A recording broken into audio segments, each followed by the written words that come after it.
Hey guys, welcome to your very last video all about your Junior Cert Spanish exam. If you've made it this far, well, very well done. And just to take a minute just to say thank you so much for allowing us to give you these hints and for trusting in us and for putting all of your faith in us for helping you with your Junior Cert Spanish exam. So hopefully you found them helpful. We've all loved making them for you, and let's get started.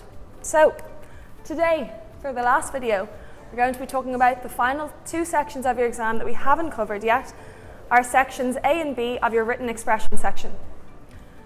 So why should you bother studying for these? Well, as I've said, your letter in your Junior Cert exam is worth a whopping 12.5% total of your exam. But did you know that we're still waiting on the last 12.5% to appear? And here it is.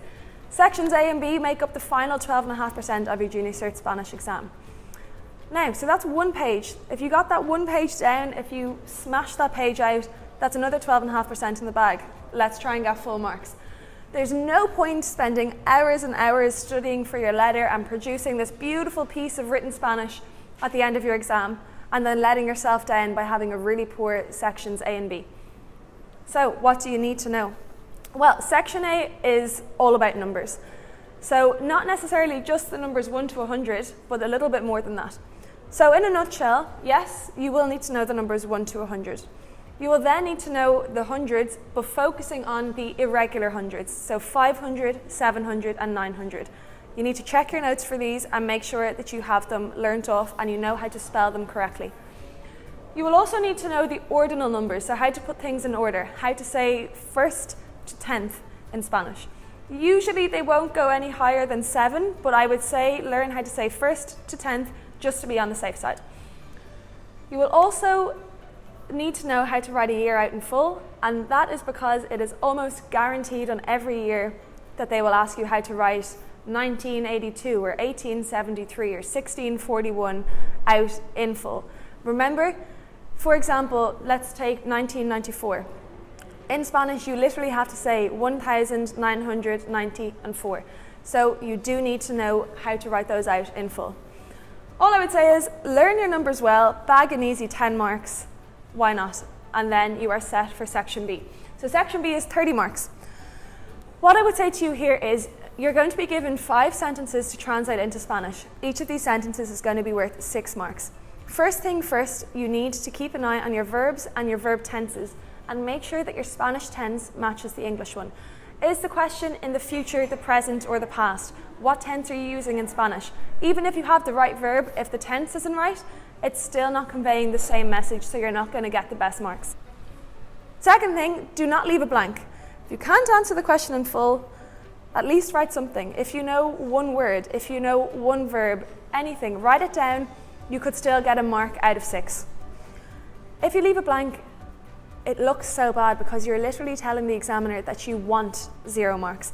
You're telling him, I'm not bothered, don't bother trying to give me any marks, just give me a 0. And we don't want to do that. Even if we can get 1, let's get that 1 mark. If you're stuck, is there anything in the comprehensions that can help you? So that's what we spoke about in the reading comprehensions video. When you get to the written expression section and you're a little bit stuck or you're not sure how to spell that, can you go back to the reading comprehensions and maybe pull a piece of vocab or pull like a trigger word or something out just to try and, get a piece of vocab into your head to use for your written expression section. And lastly, if you really haven't anything in your head in Spanish to write that translates literally into this, can you go about it in a different way? Can you convey the same message in Spanish? Sometimes literal translations are not the best, and I've touched on that before, but do you know how to share the same message in a different way? That's what translation is all about. Before you leave the exam, double check, first of all, that you've answered everything, not just in this section, but in every piece of your exam. Have you answered everything? Have you answered it correctly? Have you answered it in the right language? And have you answered it in full? What you do need to do then after that is read through your written expression sections A, B, and C one last time. Trust me, I guarantee there's nearly always at least 5 mistakes lying in there somewhere. You need to get rid of them.